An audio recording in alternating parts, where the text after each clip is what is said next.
Hey, what's up, Kansas City? Come see me, Jay Mohr's, at the Midland Theater, July 7th. Tickets go on sale May 18th. I'm coming back, KC, holding it down. Midland Theater. I really hope to see you guys out there. Had a great time last time I was there. Now we're doing a bigger theater, so I need more of you. Tickets go on sale May 18th to come see me, your buddy, Jay Mohr, at the Midland Theater, July 7th.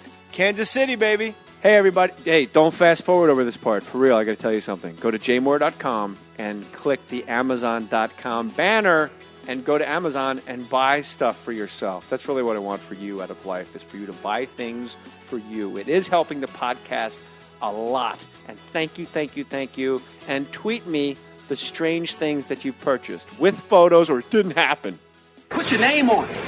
Just put your name on it. That's all I say. Be a man or a woman. Put your name on it. Well, I'd like to hear about it, potheads. How the fuck you gonna know how to be great if you don't study greatness? Look at the game tape. Donuts. I want to work with you a lot. Oh, yeah!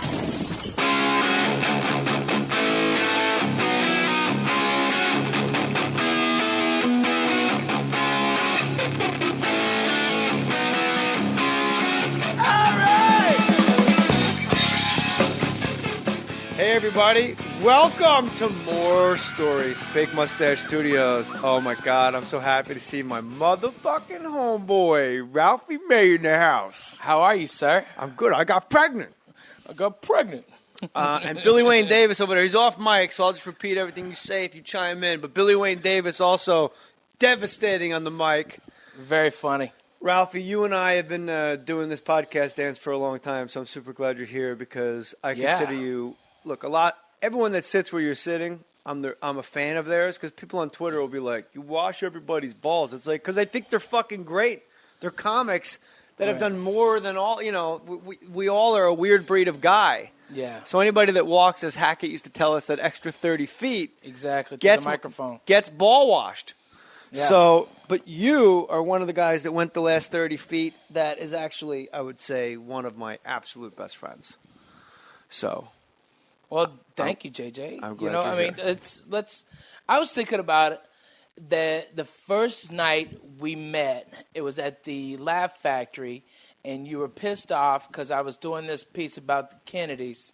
And that Verona, New Jersey thing was because I was saying how the Kennedys were retarded, and how Tupac that used to live inside me, as Bert once said. Yeah, exactly.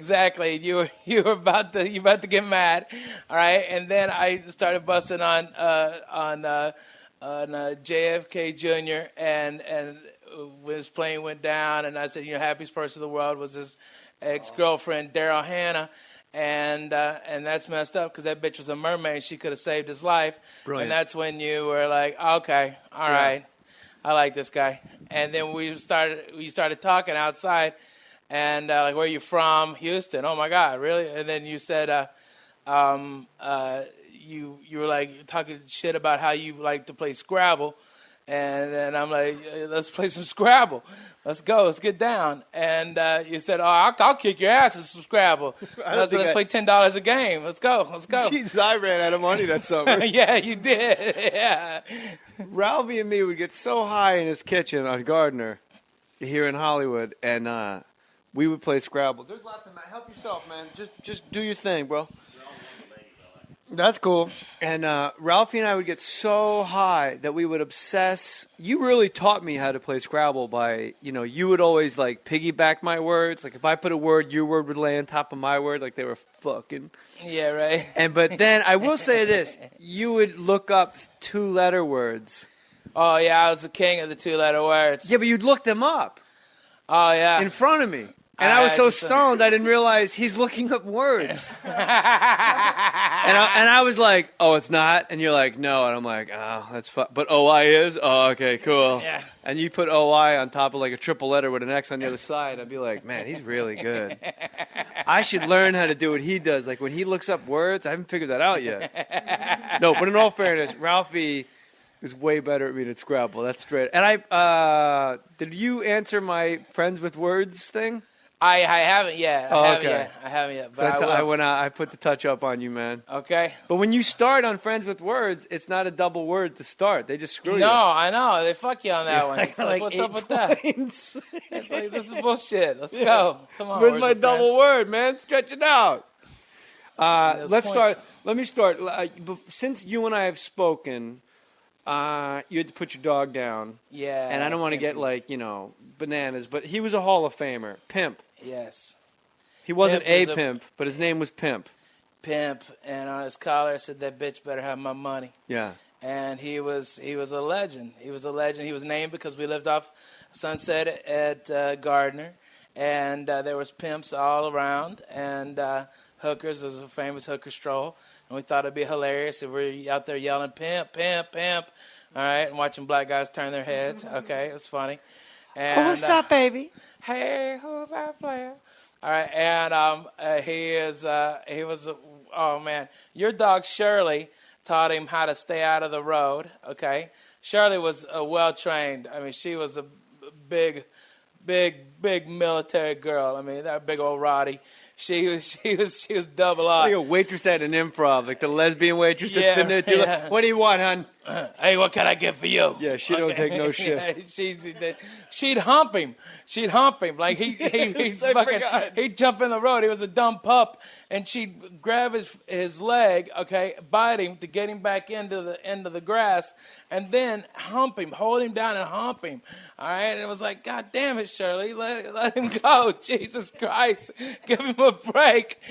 All right, and God damn it, it was so much fun. Pimp He was a like, great dog. Pimp was like Tigger. Yeah. He bounced around, and I remember he had a lot of toys. And he was a sweet guy. I remember coming to your apartment, and you and Lala would be up there, and Pimp would bring me every toy he had, and we'd play. He was just a good dog. And people out there, like, I break balls on Sarah McLachlan and, like, PETA and these assholes that are out there. Like, I'm all for saving people first, but I don't think people know, like, I love animals, man. I fucking love animals. And Pimp was a Hall of Famer, and I had to put Shirley down. She was a big rot, or as the blacks say, rock. She was a Rockweiler. Yo, you got that Rockweiler. Yeah, right. That's what the brothers say. And that's straight up. That's not racist, because that's what they fucking say, so relax. Exactly. Billy Wayne's over there writing a letter. Anyway. Give him a lava flow. Tell him to be quiet. So she was a Rottweiler, and I had to put her down, and she was a Hall of Famer. And some of you listening out there, you have dogs that are like, everyone goes like, oh, you go to work and say, it's the same thing with grandparents. Like, your grandparents die, or one of them dies, and you tell someone at your job at fucking Napa Auto Parts, like, man, my grandfather died. And they're like, hey, that sucks. You're like, no, man, my fucking grandfather. Like, you cannot convey to them that was your hero who taught you. Like, Jeff Ross and his grandfather had a relationship similar to, like, me and my grandfather. And it's like, I'm not comparing animals to dogs, but when you put your dog down, when you have, like, a 12-year Hall of Fame run, like Shirley and Pimp, that was like Merlin Olsen, Deacon Jones. That was the bookends of the Fearsome Foursome, man. Those motherfuckers were Hall of Famers. And when you put a dog like that down, people are like, hey, that sucks. You're like, man, you don't even fucking know how much that shit sucks. Man, I remember coming to your house, and you said, hey, ask Shirley where the kitties are. All right? and I go, Shirley, where are the kitties? And she goes, come here. All right? And it was like, come here. Like taking me to where the kitties were. And I looked down, and the house below your house where there was kittens in the back. And she just sit there and look at the kittens. All right? And she was drooling. like, oh, I'll kill him. I don't think I'll kill him. Yeah. I don't know what to do. I'll kill him. All right? But it was like, she was so smart, man. I mean, do you remember that big ex-con Mexican that we beat up at the Laugh Factory because he kicked Shirley? Yeah, we never told that story in the podcast either. Oh man, that's a great one. Ex-con. Yeah, a con. Fucking straight Oh my up, God! Yeah, he'd capital been out on jail for like, I think they said 3 days. He or sounded something. like the Nick Cage on Con Air to get to the Laugh Factory. Oh man, no shit, man. It was him, John Malkovich, Steve Buscemi, Dave Chappelle, and fucking Nick Cage on Con Air. Ralph, I used to bring this dog everywhere, and Pimp was a dog. Like, there's some dogs you go, man, all I want is a dog where I sit at a restaurant, it'll sit outside and wait for me. Like, these are the kind of dogs we're talking about. Hall of Famers. Right. And so Shirley would come with me to the Laugh Factory. Never owned a leash for Shirley. No. And she used to sit, there was like a little, like a little table outside in the lobby, small lobby, and I'd sit on that table in the lobby, and Shirley would sit under me and just stare at the floor, because sometimes she would space out and act like a fucking weirdo. And this big Mexican guy comes in and kicks the dog in the face. For no fucking reason. Just walks in. Didn't have a ticket. But here's the thing, also. When you see a Rottweiler, there's like a checklist of shit that runs through your mind like, wow, that's a big fucking dog. Yeah. I wonder if it would bite me. Holy shit, there's no leash. Is that the... No. But this guy saw a Rottweiler, and number 2 or 3 on his list is, I'm going to fucking kick it. I'm going to kick that fucking dog in the face. That Rottweiler. I'm going to kick that Rott, because I'll fight a dog. Oh, man. That guy... We whipped his fucking ass, For man. 40 minutes. For 40 minutes, we beat his ass. The guy, all right, here's the whole thing. He kicks the dog in the face, and I go nuts. And I was 170 soaking wet then. I was a fucking skinny drunk. And I get up in the guy's face like, what the fuck's your problem? And oddly, his friends, there was 2 dudes and a chick with him going, no, we're sorry, we're leaving right now. Like, they're yoking this guy out. Right. We didn't know at the time. It's because he had fucking 2 strikes, right. And he was high on PCP. Right. They're pulling him out. And then as they're leaving, I see someone's neck tattoo, and it just is an obvious gang tattoo. Yeah. So there are now like 3/4 on the sidewalk. And I go, fuck you and fuck your set. Which, for those of you in the flyover states, means gang.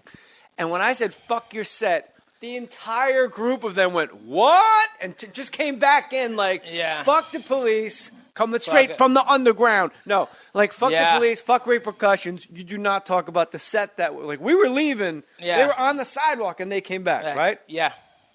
So it turns out what Ralphie and I didn't know, and I will say this about Ralphie May, whenever you see him, for example, July 26th through 28th, at Hilarities in Cleveland, you got to go see Ralphie May. This is a first-round draft pick in the comedy draft. Ralphie May at Hilarities, July 26th through 28th. And then the 29th, Newport, Rhode Island. Yes, sir. At the Yacht Club. Moving on up. To the side. Newport's tight. It is, man. You're going to kill it. You won't see a better live show, mine included. Like, it's just straight. Ralphie is just a fucking menace on the microphone. It's like fucking Ray Lewis. Like, who do you want? Ralphie.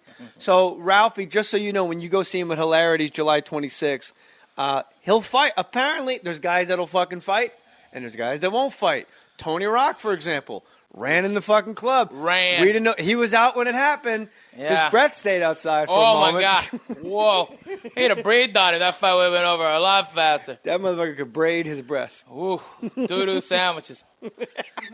Oh, my God. Oyster patties. Something, man.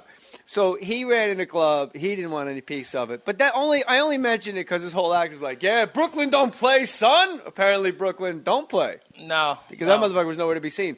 So it's me and Ralphie and poor Jamie Masadas throwing like tiny Israeli punches. He threw a punch that his wrist was bent, and he broke his wrist. Remember? Yeah. He hit that big Mexican's head on the top of a Mexican tattoo head. Oh my God! With Hilarious. HH for Harbor Heights Mexican Mafia was the gang. That was the set. I didn't know it at the time, but I knew it after the cops came. And you'd think when Jamie hit the guy, he went, buddy. Buddy, come on. Ow, buddy, break my hand. Buddy, break my hand, man. It's got no glue. Break my fucking hand, man. My hand is haunted by Groucho Marx, buddy. So we go out into the street by the valet stand, and we start fighting this guy because he's swinging straight up. Yeah. And I remember the doorman, Lee, was a mountain, a doorman-sized guy. Yeah. And, like, dressed kind of like a dandy. Yeah. Like really dressed nice and fancy, like a classy guy, like Black Church. Right. Like a Michael Collier. Exactly. Type suits and shit. And I remember this cat was being held back at Greenblatt's Deli. This is about a 35-yard run, would you say? To the front door of the Laugh Factory. And Lee goes, fucking let him go. And this fucking guy, on a dead sprint, ran to Lee. And the whole way running, going, you fucking nigger, you fucking nigger. And Lee hit this guy with like a Wile E. Coyote jackhammer. Bam! Yeah, just like he should have broken into 16 pieces. Yeah. And he took one knee, not two, took one knee, stood up and went, you fucking nigger. Like he didn't feel it.